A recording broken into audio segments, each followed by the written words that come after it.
Independence.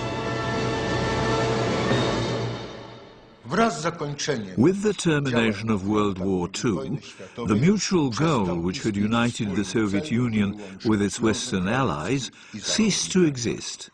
Soon after, the so-called Cold War broke out, accompanied by an escalating arms race and political confrontation between two hostile blocs: a socialist bloc, headed by the Soviet Union, and a capitalist one, led by the United States.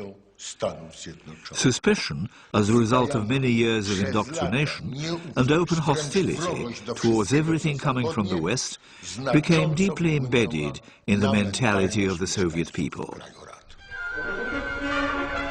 The war had completely ruined the economy and social structure of the Ukraine, and the ethnic composition of the Republic had also undergone dramatic changes.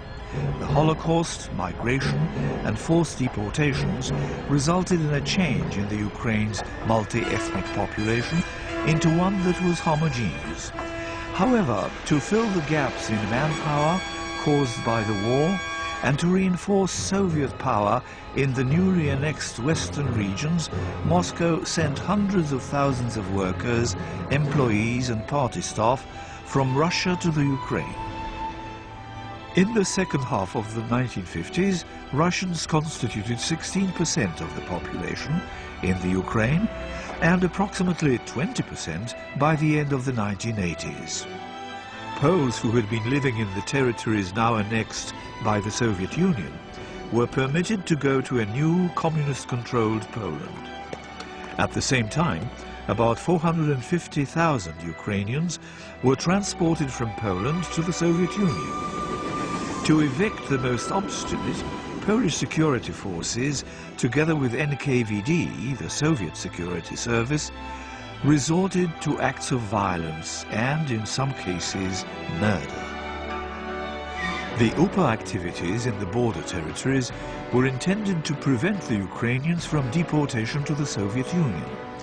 In 1947, the communist government of Poland carried out the notorious Vistula operation, in which a policy of collective responsibility was applied. On the pretext of the struggle against the UPA, 150,000 Ukrainians were forcibly relocated to northern and western Poland, where, it was hoped, they would lose their national identity. The elite of approximately 4,000 people first had to go through the Jaworzno camp. This was the way in which the Ukrainian problem was to be solved in the People's Republic of Poland. However, despite all the displacements and persecutions, Ukrainians succeeded in preserving their national identity.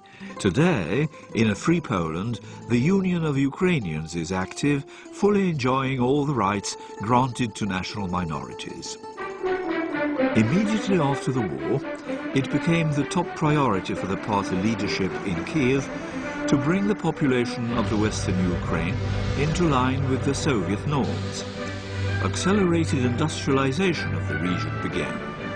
Oil and gas extraction industries, as well as coal mining, were developed, and a powerful center of automobile construction was built. At the same time, forced collectivization of farms was completed. Approximately 300,000 enemies of the Soviet regime were exiled to Siberia. The Greek Catholic Church was earmarked for abolishment due to its connections with the West and its influence upon the Ukrainian national movement.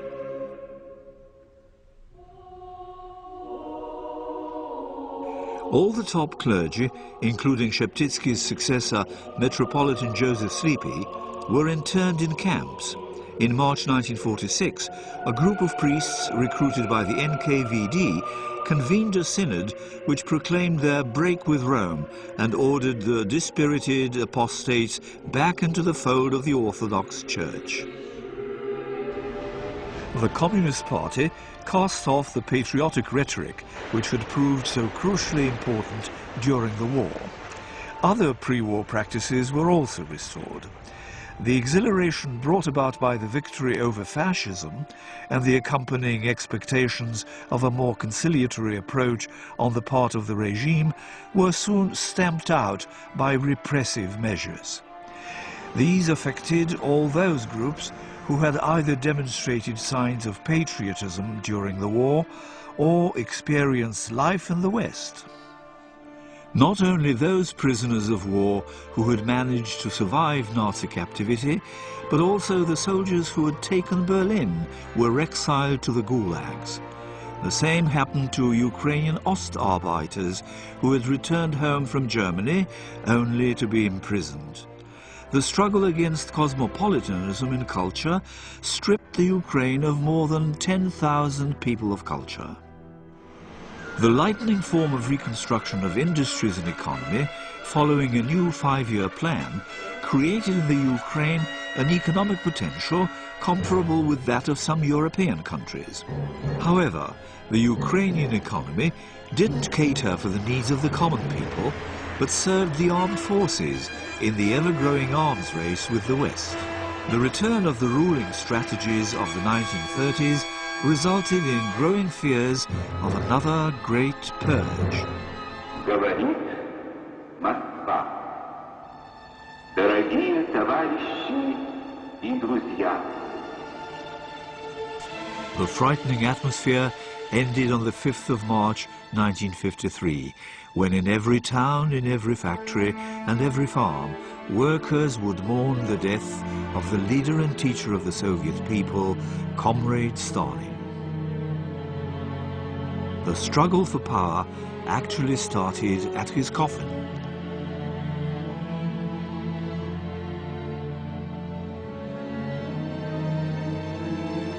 The winner of this contest was Nikita Khrushchev, a Russian whose party career was closely connected with the Ukraine. Khrushchev was the leader of the Communist Party of the Ukraine from 1938 to 1949. By Stalin's order, he had supervised the purges in the party, as well as the annexation of the western Ukraine. After the war, he led the fighting against the UPA and guided the subsequent rebuilding of the economy. It was Ukrainian party structures that gave Khrushchev their decisive support in his struggle for power. Their support resulted in the Ukraine's growing importance in the Soviet Union and also in the Ukrainianization of the Republic's party elite. The Ukraine's privileged status became particularly obvious in 1954 during the pompous celebrations of the 300th anniversary of the reunion of Russia and the Ukraine, that is, the anniversary of the Pereyaslav Treaty. Ukrainians were granted the status of a nation, second among equals. According to the historian Oris Subtelny, the role of the Ukrainians as Russia's younger brothers was deceptively reminiscent of the idea of Little Russia in the 19th century, an idea which succeeded in completely obscuring the uniqueness of the Ukraine. Loud declarations of the eternal fraternity of the two nations were substantiated by turning the Crimea over to the Ukraine.